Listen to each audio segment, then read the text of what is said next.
అబ్బో ఇక్కడ కేజీ చీరలు కొంటే అర కేజీ చీరలు ఫ్రీ అంట. మంగళ్య షాపింగ్ మాల్, కేజీల్లో సేల్, టన్నుల్లో ఆనందం. కేంద్రానికి మళ్లీ అల్టిమేటం ఇచ్చింది కాక్రోచ్ జనతా పార్టీ. విద్యార్థి నిరసనకారులపై ఎఫ్ఐఆర్లు ఉపసంహరించుకోవాలనే హామీపై కేంద్రం వెనక్కు తగ్గుతోందని కూడా మండిపడింది. జంతర్ మంతర్ నిరసనలకు సంబంధించిన పిటిషన్లపై సుప్రీంకోర్టు ఇచ్చిన మధ్యంతర ఉత్తర్వులపై తీవ్ర అసంతృప్తి వ్యక్తం చేసింది. నిరసనల్లో అరెస్టు అయిన వారిలో 18 ఏళ్లలోపు నేర చరిత్ర లేని నిర్బంధంలో ఉన్న విద్యార్థులందరినీ కూడా విడుదల చేయాలని రాష్ట్రాలకు సుప్రీం ఆదేశించింది. కొత్త ఎఫ్ఐఆర్లు నమోదు చేయకుండా ఇప్పటికే ఉన్న ఎఫ్ఐఆర్లపై దర్యాప్తు చేయొచ్చని సుప్రీం ఆదేశించింది. చర్చల సమయంలో విద్యార్థులపై పెట్టిన కేసులను ఎత్తివేస్తామని ఇచ్చినటువంటి హామీని కేంద్రం విస్మరించినట్టు కూడా సీజేపీ మండిపడింది. కేంద్రం ఇచ్చిన ఒప్పందాన్ని సుప్రీంకోర్టుకు చెప్పడంలో ప్రభుత్వ న్యాయవాదులు మోసం చేశారని సీజేపీ ఫైర్ అవుతోంది. పోలీసుల చేతిలో వేధింపులు ఇలాగే కొనసాగితే మళ్ళీ దేశవ్యాప్తంగా శాంతియుత ధర్నాలు చేస్తామని కూడా హెచ్చరించింది. అభిజిత్ దీప్కే సీజేపీ అధినేత చేసినటువంటి ట్వీట్ను కూడా మనం ఒకసారి చూద్దాం. If the harassment of students at the hands of the police continuous, the cockroach Janata party will respond with a massive peaceful protest soon. The government must stop targeting and which hunting students అనేటువంటి ఒక ట్వీట్ని కూడా మనం చూడొచ్చు. దీనికి సంబంధించి X వేదికగా ఇచ్చినటువంటి పిలుపు. సో దీనికి సంబంధించి డీటెయిల్స్ అన్ని కూడా ఒకసారి చూద్దాం. దేశవ్యాప్తంగా పరీక్షా పేపర్ లీక్లకు వ్యతిరేకంగా జరిగినటువంటి విద్యార్థుల నిరసన నేపథ్యంలో అరెస్ట్ అయినటువంటి విద్యార్థులకు సుప్రీంకోర్టు ఇచ్చినటువంటి ఒక కీలక ఊరటను కూడా చూడొచ్చు. 18 ఏళ్లలోపు మైనర్లను, అలాగే ఎలాంటి నేర చరిత్ర లేని విద్యార్థులను వెంటనే విడుదల చేయాలని అన్ని రాష్ట్రాల ప్రభుత్వాలను కూడా సుప్రీంకోర్టు ఆదేశించినటువంటి నేపథ్యం. భారత ప్రధాన న్యాయమూర్తి జస్టిస్ సూర్యకాంత్ నేతృత్వంలోని 3 న్యాయమూర్తుల ధర్మాసనం మధ్యంతర ఉత్తర్వులు జారీ చేసింది. ఢిల్లీ జంతర్ మంతర్తో పాటు పలు రాష్ట్రాల్లో జరిగినటువంటి నిరసనల్లో పాల్గొన్న విద్యార్థులపై నమోదైన ఎఫ్ఐఆర్లకు సంబంధించి ఎలాంటి బలవంతపు చర్యలు తీసుకోవద్దని రాష్ట్ర ప్రభుత్వాలు పోలీసులను ఆదేశించింది. ఈ ఆదేశాలు నిరసనల్లో పాల్గొన్న విద్యార్థులకు తాత్కాలిక రక్షణ కల్పించే ఉద్దేశంతో జారీ చేసినవని కూడా కోర్టు అయితే పేర్కొంది. అయితే ఇందులో కోర్టు ఇచ్చినటువంటి ఆర్డర్లో మరొక అంశం కూడా ఉంది. అయితే ఈ రక్షణ అందరికీ వర్తించదని సుప్రీంకోర్టు అయితే స్పష్టం చేసింది. ఇప్పటికే నేర చరిత్ర ఉన్నవారు లేదా ఇతర క్రిమినల్ కేసులో ప్రమేయం ఉన్నవారికి ఈ ఉత్తర్వులు వర్తించమని కూడా ధర్మాసనం వెల్లడించింది.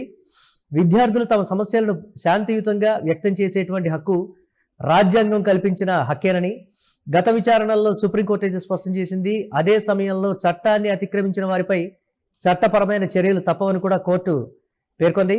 విచారణ కొనసాగుతోందని కూడా చెప్పింది. ఇక పరీక్షా పేపర్ లీక్లు, వాటికి వ్యతిరేకంగా జరిగినటువంటి నిరసనలు, పోలీసుల చర్యలకు సంబంధించి పిటిషన్లపై సుప్రీంకోర్టు విచారణ కొనసాగిస్తోంది.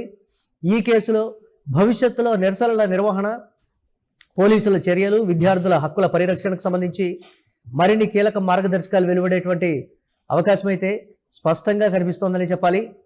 అలాగే సుప్రీంకోర్టు ఇచ్చినటువంటి తీర్పుకు సంబంధించి ఒకంత సీజేపీ అసహనం, అసంతృప్తి అయితే వ్యక్తం చేస్తున్నటువంటి పరిస్థితి అయితే ఉంది. దానికి సంబంధించి కూడా ఒకసారి ఆ డీటెయిల్స్ కూడా చూద్దాం. కాక్రోచ్ జనతా పార్టీ కేంద్రానికి తాజాగా మంగళవారం మరో అల్టిమేటం అయితే ఇచ్చింది. నిరసనలకు సంబంధించిన పిటిషన్లపై సుప్రీంకోర్టు మధ్యంతర ఉత్తర్వులు ఇచ్చిన తర్వాత విద్యార్థి నిరసనకారులపై ఎఫ్ఐఆర్లు ఉపసంహరించుకోవాలనే హామీపై కేంద్రం వెనక్కు తగ్గుతోందని కూడా సీజేపీ ఆరోపించింది. మంగళవారంలోగా కేసులు విత్డ్రా చేసుకోకుంటే మళ్లీ దేశవ్యాప్త నిరసన తెలుపుతామని కూడా హెచ్చరించింది. మంగళవారం నీట్ పేపర్ లీక్ నిరసనల్లో అరెస్ట్ అయినటువంటి వారిలో 18 ఏళ్లలోపు నేర చరిత్ర లేని నిర్బంధంలో ఉన్న విద్యార్థులందరినీ కూడా విడుదల చేయాలని సుప్రీంకోర్టు రాష్ట్రాలను అయితే ఆదేశించింది. ఢిల్లీలోని జంతర్ మంతర్ వద్ద ఇతర రాష్ట్రాల్లో సీజేపీ నేతృత్వంలో జరిగిన నిరసనలకు సంబంధించి నమోదైన ఎఫ్ఐఆర్ల విషయంలో ఎలాంటి బలవంతపు చర్యలు తీసుకోరాదు. ఇది కూడా సుప్రీంకోర్టు ఆదేశాల్లో ఉంది. సుప్రీంకోర్టు ఆదేశాల ప్రకారం ప్రభుత్వాలు ఇప్పటికే ఉన్నటువంటి ఎఫ్ఐఆర్లపై దర్యాప్తు కొనసాగించవచ్చు అని కూడా సీజేపీ ఆందోళన వ్యక్తం చేసింది. శాంతియుతంగా నిరసన తెలిపిన వారిపై నమోదైనటువంటి ఎఫ్ఐఆర్లను ఉపసంహరిస్తామని, ఏ విద్యార్థి పైన ప్రత్యక్షంగా కానీ పరోక్షంగా కానీ శిక్షాత్మక చర్యలు తీసుకోబోమని కేంద్రం హామీ ఇచ్చిందని సీజేపీ చెప్తోంది. ఈ ఒప్పందాన్ని ప్రభుత్వ న్యాయవాదులు సుప్రీంకోర్టుకు ఎందుకు తెలియజేయలేదని కూడా సీజేపీ ప్రశ్నిస్తోంది. సీజేపీ వ్యవస్థాపకుడు అభిజిత్ దీప్కే పోలీసుల చేతిలో విద్యార్థుల వేధింపులు కొనసాగితే బొద్దింకల జనతా పార్టీ త్వరలో భారీ శాంతియుత నిరసనలతో స్పందిస్తుంది.